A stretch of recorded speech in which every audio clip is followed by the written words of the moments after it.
Comparezco ante este Senado de la República para informar sobre las acciones y políticas implementadas por el gobierno del presidente Andrés Manuel López Obrador en materia de gobernabilidad y política interior. Hace una semana informé en el Pleno de la Cámara de Diputados el estado de la dependencia a mi cargo, pues más allá de una obligación constitucional, que por supuesto lo es, lo considero un diálogo republicano fundamental entre poderes. En estos 5 años de transformación, la Secretaría de Gobernación se ha replanteado por completo su papel en la vida pública de México, adquiriendo una dimensión muy distinta a la que mantuvo por décadas. Ya no es aquella institución que para lograr una supuesta gobernabilidad reprimía el disenso y los reclamos sociales. Hoy, por el contrario, es la dependencia encargada de garantizar las libertades, los derechos y la participación democrática. El espacio en el que se construyen acuerdos para problemas complejos, en donde se sesiona para discutir amnistías, la encargada de proteger a las víctimas y de coordinar la búsqueda de desaparecidos. Hoy, la gobernabilidad la hemos construido con la firme convicción de que la paz y la tranquilidad son frutos de la justicia. Hay paz laboral porque se promueve la justicia laboral. Hay paz social porque se escucha a todas y todos, pero se da preferencia a los que menos tienen. Estamos como nunca invirtiendo en programas para el bienestar. Se atiende a los jóvenes, a los estudiantes, a los adultos mayores, a las personas con discapacidad, a los campesinos, comuneros y ejidatarios. Y por el otro lado, hemos impulsado una política de incrementos salariales como no se hacía en más de 4 décadas. Gracias a esto tenemos la enorme satisfacción de decir que, de acuerdo con datos del Coneval, 5.1 millones de personas han salido de la pobreza y se ha logrado reducir la desigualdad en nuestro país, aumentando los ingresos, sobre todo de las familias más pobres. Además, tenemos finanzas sanas, la inflación sigue a la baja. El peso es la moneda que más se ha fortalecido frente al dólar y tenemos una inversión nacional y extranjera sin precedentes. Estamos también atendiendo el problema de la inseguridad con una estrategia radicalmente distinta a la del pasado, basada fundamentalmente en 3 ejes. El primero y más importante es atender las causas que generan la violencia, principalmente atendiendo y garantizándole a los jóvenes oportunidades de empleo y de estudio. El segundo eje es asumiendo que la responsabilidad en materia de seguridad es indelegable. El presidente López Obrador encabeza todos los días a las 6 de la mañana el Gabinete de Seguridad, donde se informa ahí lo acontecido en el país en las últimas 24 horas, se toman decisiones y se coordinan los esfuerzos de todas las fuerzas de seguridad, incluido, por supuesto, la Secretaría de Gobernación. A su vez, los gobernadores, las gobernadoras, sus equipos de trabajo, los gabinetes, sin distingo partidista, replican este ejercicio en sus estados a través de las mesas de paz. Y finalmente, el tercero, y en esto ustedes fueron fundamentales, la creación y fortalecimiento de la Guardia Nacional. A diferencia de la Policía Federal, que llegó a tener 20,000 elementos desplegados, hoy la Guardia Nacional en tan solo 4 años tiene ya 128,000 elementos capacitados, organizados, disciplinados. Se han construido 269 cuarteles en todo el territorio nacional y hoy la aceptación de la ciudadanía de esta nueva institución que es la Guardia Nacional tiene un respaldo del 80%. Los datos dan cuenta de los resultados de esta estrategia. La incidencia delictiva ha disminuido en 24% y los delitos que generan más impacto en las familias y en las comunidades, como es el caso del homicidio y el secuestro, se han reducido en 17% y 80% respectivamente.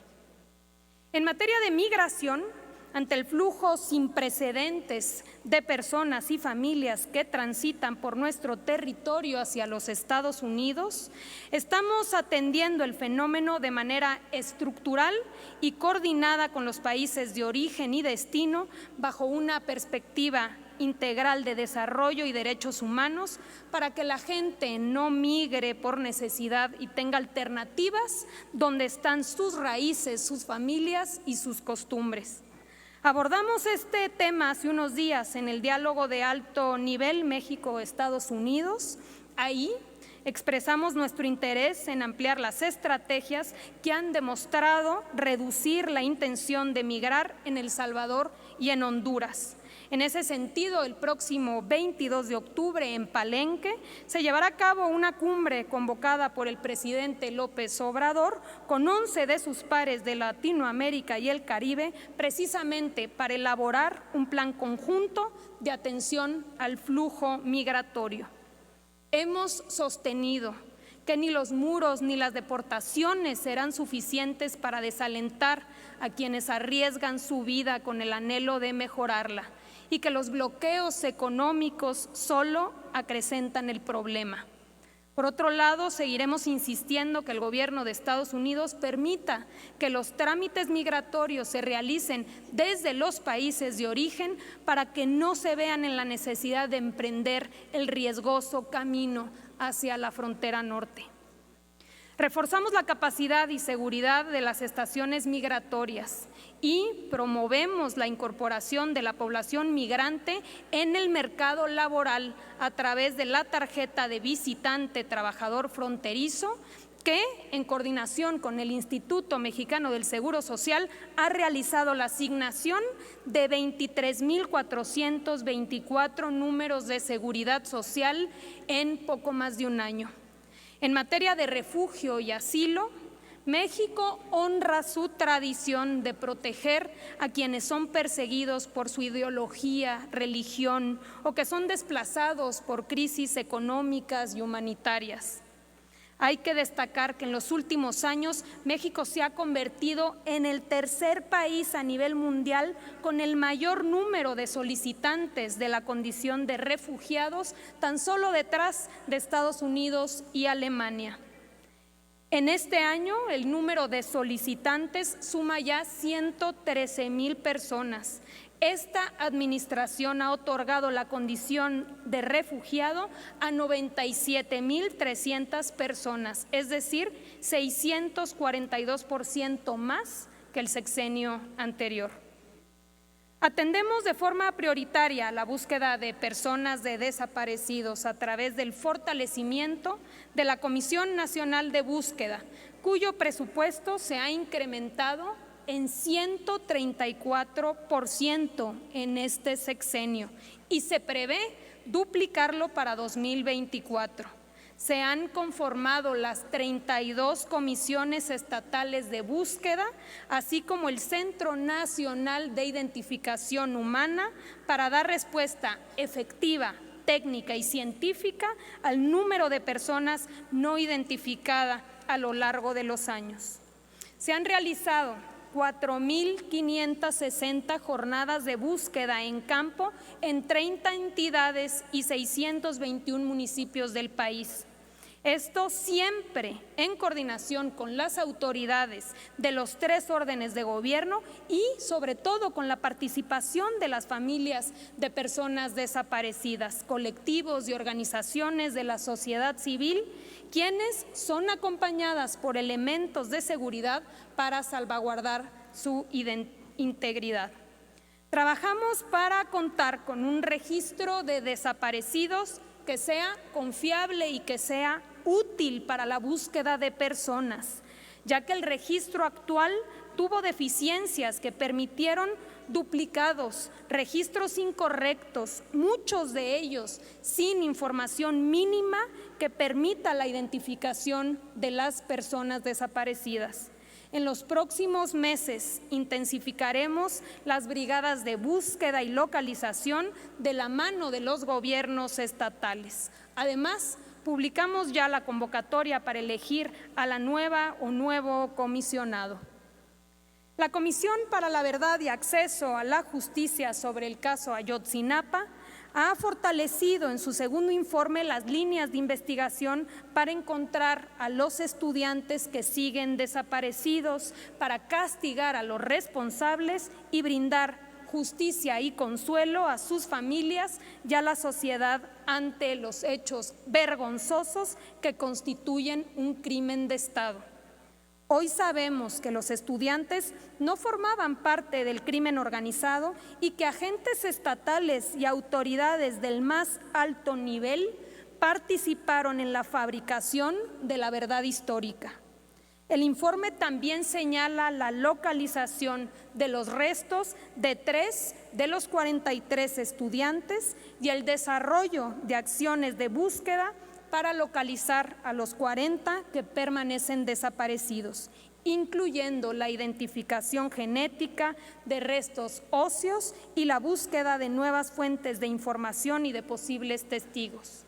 Se han detenido a 132 personas, 41 integrantes de la delincuencia organizada, 71 policías federales, estatales y municipales, 3 altos funcionarios de la Fiscalía General de la República, incluido el exprocurador, el exsecretario de Seguridad Estatal de Guerrero, el expresidente municipal de Iguala, la expresidenta del DIF en Iguala y 14 elementos del Ejército, incluidos los comandantes del 27 y 41 Batallón de Infantería.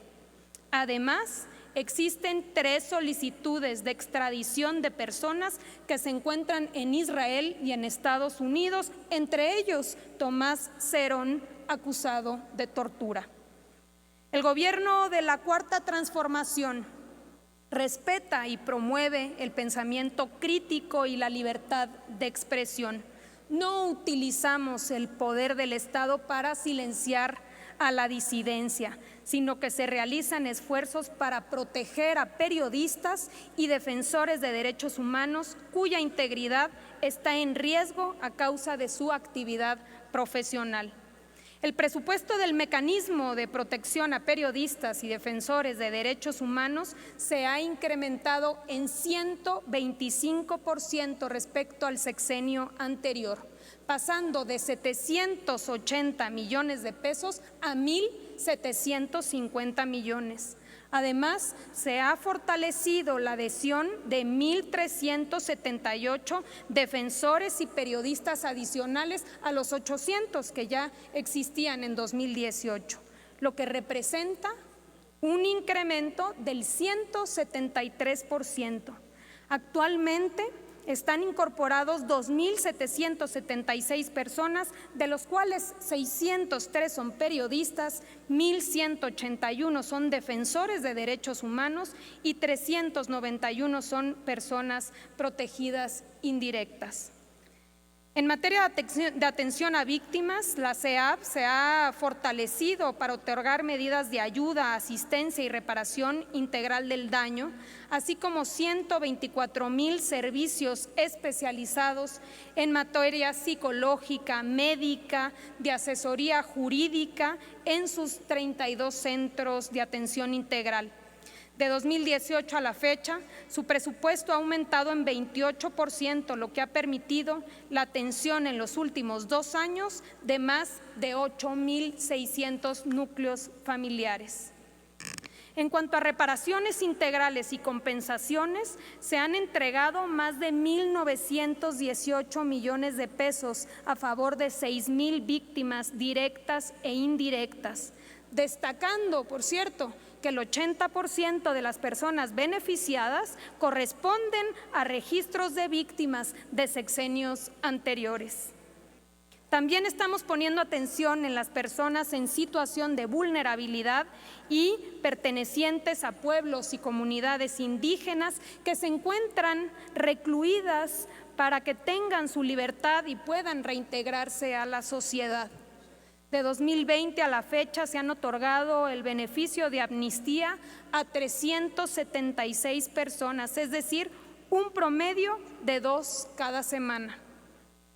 Como nunca estamos atendiendo a las mujeres que han sufrido violencia machista e invertimos recursos significativos para prevenir y eliminar este flagelo.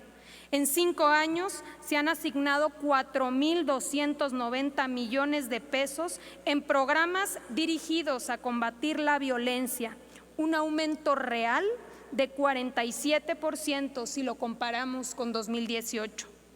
Tan solo el presupuesto para refugios especializados suma 1.931 millones de pesos con 5 años, es decir, 63% más que el sexenio pasado.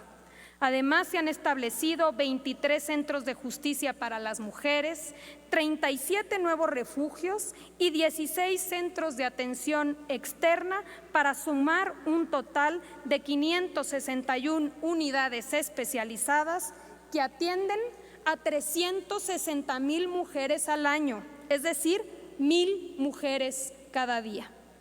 Destacamos que la tasa de feminicidios ha disminuido en un 30% durante la actual administración y que los homicidios dolosos de mujeres fueron 6% menos que en 2022. Esto, por supuesto, que se debe a la política de seguridad y de bienestar, pero también al trabajo de InMujeres, de CONAVIM y de innumerables mujeres que han tejido redes de apoyo en torno a los refugios y a las unidades de atención a víctimas. El objetivo es lograr que todas las niñas y mujeres mexicanas podamos vivir seguras, libres y sin miedo.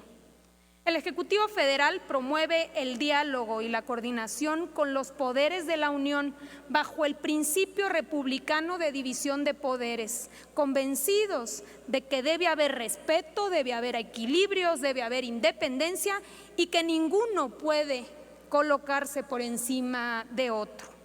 Me he reunido con gobernadoras, gobernadores, legisladores, funcionarios de todos los partidos, con ministros, consejeros y magistrados, fiscales generales e integrantes de organismos autónomos y siempre lo hemos hecho con respeto y animada por construir soluciones que perduren en beneficio de todas y de todos y no solamente de unos cuantos.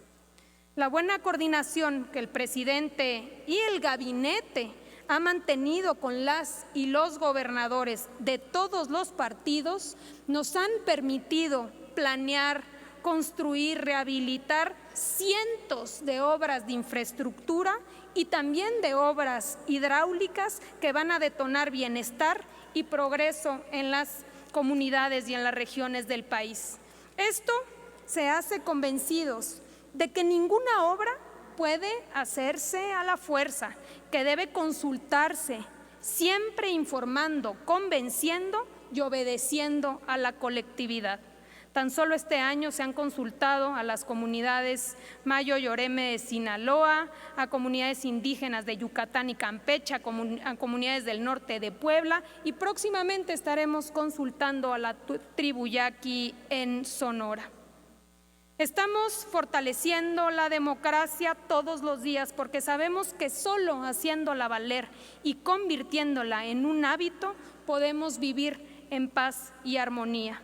En este sentido, y de cara al proceso electoral de 2024, mantendremos la coordinación con las autoridades electorales y los gobiernos estatales para garantizar que se desarrolle de forma libre, de forma pacífica, de forma ordenada. Y concluyo, tenemos la enorme responsabilidad histórica de demostrar que hemos desterrado para siempre el autoritarismo, la corrupción, el fraude electoral y las prácticas antidemocráticas del pasado y que con independencia de nuestros proyectos políticos, de nuestras preferencias e intereses personales, tenemos un compromiso superior y ese compromiso es con el pueblo de México. Gobierno de México.